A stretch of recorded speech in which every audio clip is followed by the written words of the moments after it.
Hello everyone, welcome to my latest addition to the fleet, this Mercedes C180 1.8 compressor. This has been in the same family since new, husband and wife owned, with 86,500 miles on the clock. Now, it was bought unseen. I just took a punt because it came direct from Mercedes, well, L&L Automotive, which is a franchise of Mercedes, and I took the chance because it had good ownership history but no service history whatsoever. But from my previous history that I know, usually these are mature clients who don't wish to send over their personal details, so they don't usually hand over the service history at time of part exchange. So let's see, have I bought a munter, or is this an absolute beauty? Oh, I've given her a wash, and look, she looks lovely. But of course, you may have seen in the intro to this video that there is a little bit of an elephant in the room that I need to address with this car. Let's see, have you spotted it already? But anyway, let's start off from this side. This side, the bodywork looks absolutely fantastic. Look how straight that is. Fantastic, isn't it? Yep, indeed it is. The tyres are superb, nearly new tyres there. They're not premium tyres, but they'll do indeed. Alloys are alright, they've got some minor scuffing. The discs and pads look recent. The indicator lens cover's missing, so I'll probably have to get one of those or leave it because it is working. This car has matching cheap Ferro tyres all around, but they're all brand spanking new. Alloys again in the back, lovely. Yes, the eagle-eyed amongst you will see that it's still got a bit of brake dust on there. I know, I'll sort that out. Rear lenses are good. There's some minor little marks that you'd expect from luggage being put in and out of this car, but otherwise the rear looks nice as well. If I'll show you the boot,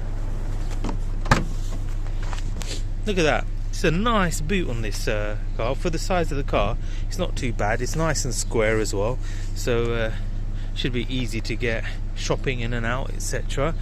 No flat load bay on these cars, any saloons of this nature. But look at this. Let me put my towels there. Look at this.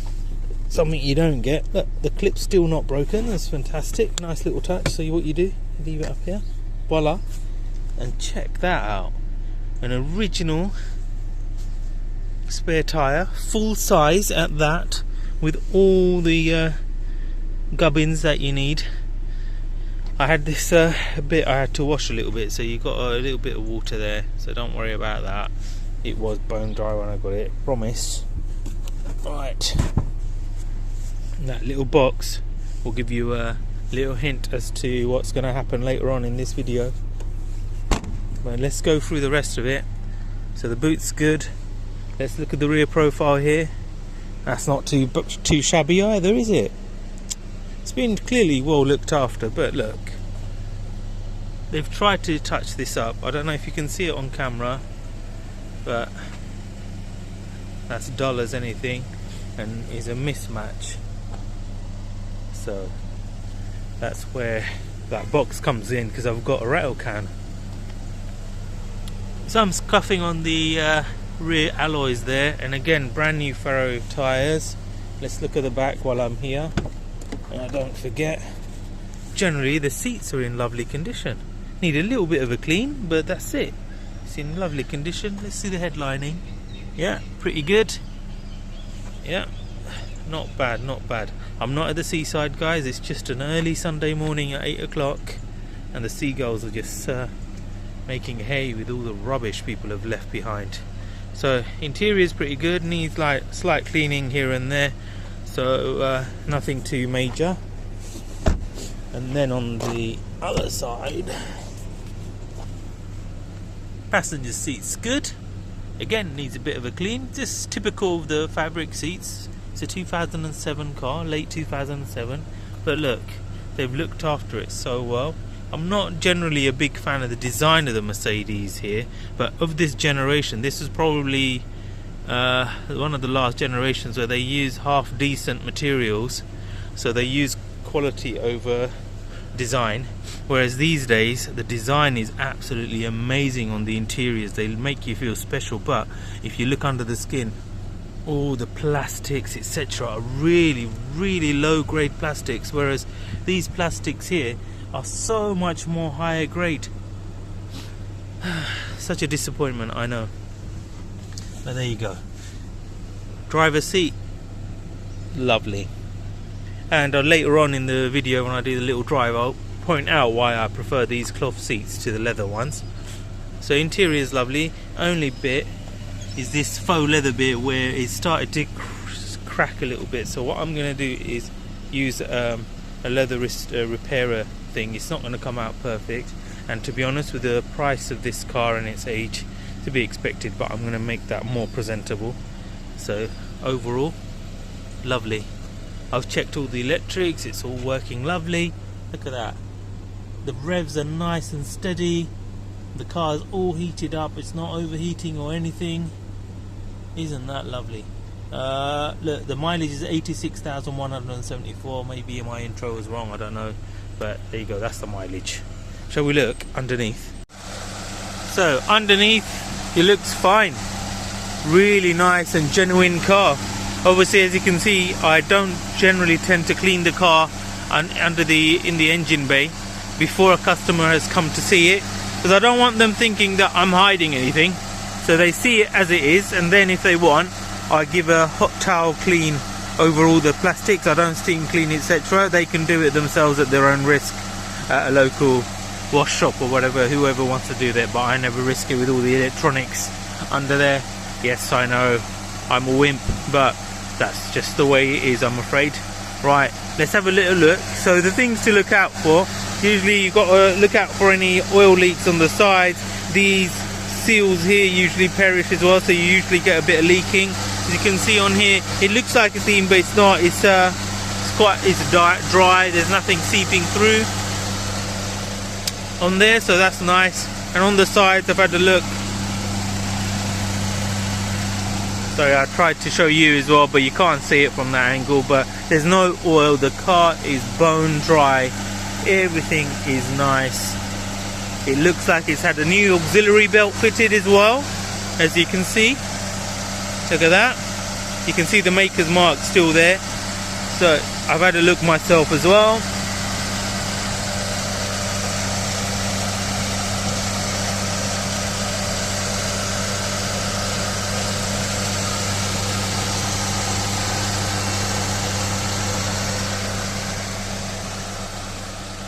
There you have it. The engine seems pretty good. Shall we go for a little spin? Here we go. Ooh, she pulls off really nice.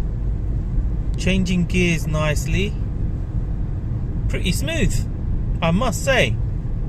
It's going over the undulations very well. So it helps having these nice standard profile tyres, because it absorbs a lot of the imperfections in the road. So there you go. Let's try the brakes. This guy's come out. Yeah, nice. Brakes are good and not shuddering, so they should be alright. Visibility all around is pretty good. Nice big mirrors.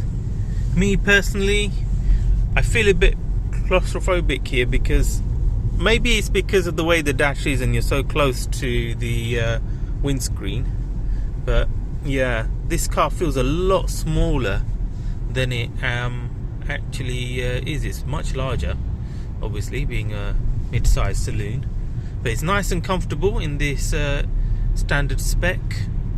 You know, when it comes to Mercedes of this age, if you're buying one, it's probably better to buy one with less spec like this one. Not because I'm having to be selling this particular one, because they come with this more robust cloth that doesn't crack, and also with the Mercs and BMWs, you know, the electrics aren't known for their robustness, so the less electrics the better. Thankfully on this one, everything is as sound as a pound. So happy days. let's get on with the rest of the video. Well, there you have it. Looks like we've got ourselves a gem here, ladies and gentlemen. She drives, purrs like a kitten. That's the best way of putting it. And look at it. If you've got like a sub 4 grand, so this is going to go up as 3995. If you've got less than 4 grand in your budget, what more of an elegant statement can you make than this Mercedes C-Class? It is absolutely fantastic value for money. For what you're getting, it is superb. Yes, overall long-term running costs may not be great, but if you're going for an executive car, that's how it is. Otherwise you'd get a Mark 1 Yaris, wouldn't you? I've got one of those, by the way, if anyone's interested. But yeah, look at her, absolutely sweet. But there's no more escaping the elephant in the room.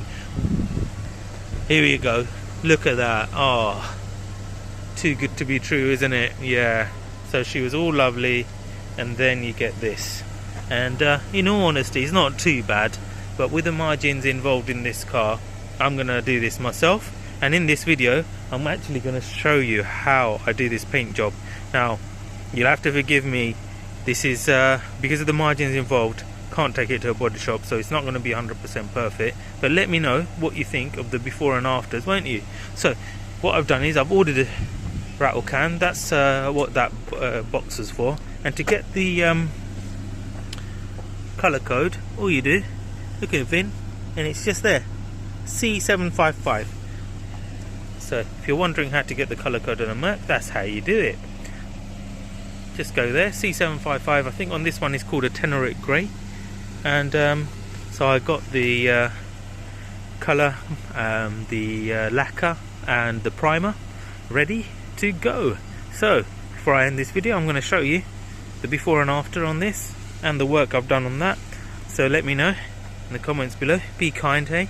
And hope you like this video, everyone. Do like and subscribe, and I'll see you on the next one. Ta-da!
So the end results of that, and it's disastrous.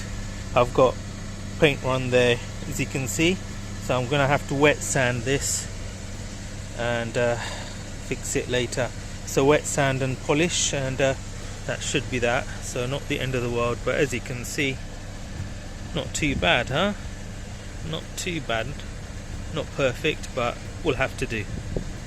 Do like and subscribe, everyone, and see you on the next one.